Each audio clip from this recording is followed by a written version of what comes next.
नमस्कार, आप देख रहे हैं जौनपुर टुडे। मैं हूं शुभम अग्रहरी। साथियों, जैसा आप सभी को पता है कि बिहार में विधानसभा चुनाव का ऐलान हो चुका है। ऐसे में कल पीएम मोदी भी बिहार के समस्तीपुर पहुंचे हुए थे। वहां पर एक बड़े जनसभा को संबोधित कर रहे थे और इसी जनसभा को संबोधित करते हुए उन्होंने एक बार फिर से विपक्ष पर जमकर निशाना साधा और कहीं न कहीं लालू यादव की परिवार को भी टारगेट करने का काम किया। जी हाँ, विधानसभा चुनाव की बात किया जाए तो आपको बता दें कि बिहार में 2 चरणों में विधानसभा का चुनाव होना है। ऐसे में अब राजनीतिक पार्टियां अपने-अपने स्तर पर चुनाव प्रचार जोरों-शोरों से कर रही हैं। कल पीएम मोदी समस्तीपुर पहुंचे हुए थे। वहां पर एनडीए उम्मीदवार के समर्थन में चुनाव प्रचार-प्रसार करने के लिए इसी दौरान उन्होंने लालू यादव परिवार पर जमकर निशाना साधा, विपक्ष पर जमकर निशाना साधा।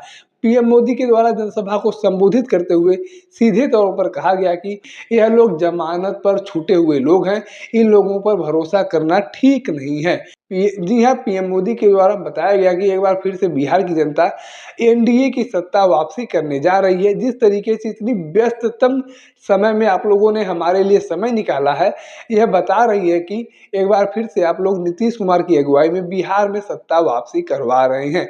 पीएम मोदी के द्वारा बताया गया कि कल से छठ का महापर्व भी शुरू होने जा रहा है।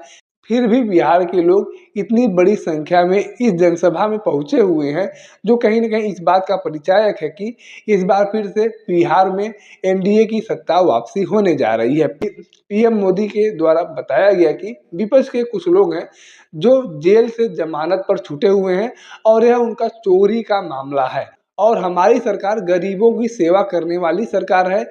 हम पिछड़े और गरीबों के लिए काम करने वाले लोग हैं। कर्पूरी ठाकुर जी के योगदान को भी पीएम मोदी के द्वारा सराहा गया और बताया गया कि कर्पूरी ठाकुर का ही देन है कि हम जैसे पिछड़े और गरीब घर से आने वाले लोगों को भी आज यहाँ पर स्थान मिला हुआ है, आज यहाँ पर मंच मिला हुआ है, जिसमें सबसे बड़ा योगदान कर्पूरी ठाकुर जी का है।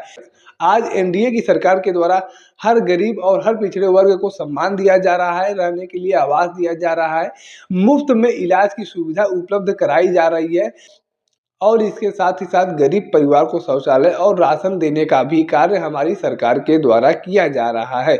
कुल मिलाकर यूँ कहा जाए तो गलत नहीं होगा कि पीएम मोदी के द्वारा एक बार फिर से लालू परिवार को लेकर जमकर निशाना साधा गया और कहीं न कहीं इस बात को भी बताने का प्रयास किया गया कि यह लोग जेल से छूटे हुए व्यक्ति हैं, जमानत पर आए हुए व्यक्ति हैं और इन्हें कभी भी जेल हो सकती है। ऐसे में इन लोगों पर विश्वास करना सही नहीं है और जिस तरीके से बिहार में एनडीए को समर्थन मिल रहा है, ऐसे में कहीं न कहीं एक बार फिर से एनडीए की सरकार बिहार में वापसी कर सकती है। लेकिन आखिरी निर्णय जो है वह जनता को ही करना है, मतदाताओं को ही करना है।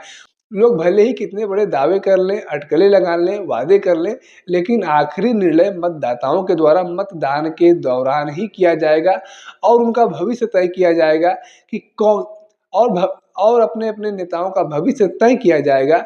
तब समझ में आएगा कि किसके दावे में, किसके वादे में कितना दम था और जनता किसको पसंद करती है, किसको अपना नेता बनाना चाहती है। यह सब कुछ क्लियर होगा मतगणना के दौरान, क्योंकि लोकतंत्र में जनता से बड़ा कोई नहीं होता है और जनता का मिजाज जिस ओर घूमेगा उसकी सरकार बन जाएगी, चाहे वह एनडीए की सरकार हो, चाहे वह महागठबंधन की सरकार हो।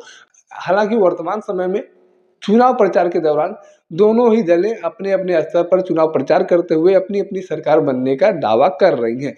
बाकी बिहार विधानसभा चुनाव को लेकर आपके पास कोई जानकारी है, कोई राय है तो आप कमेंट बॉक्स में लिख सकते हैं।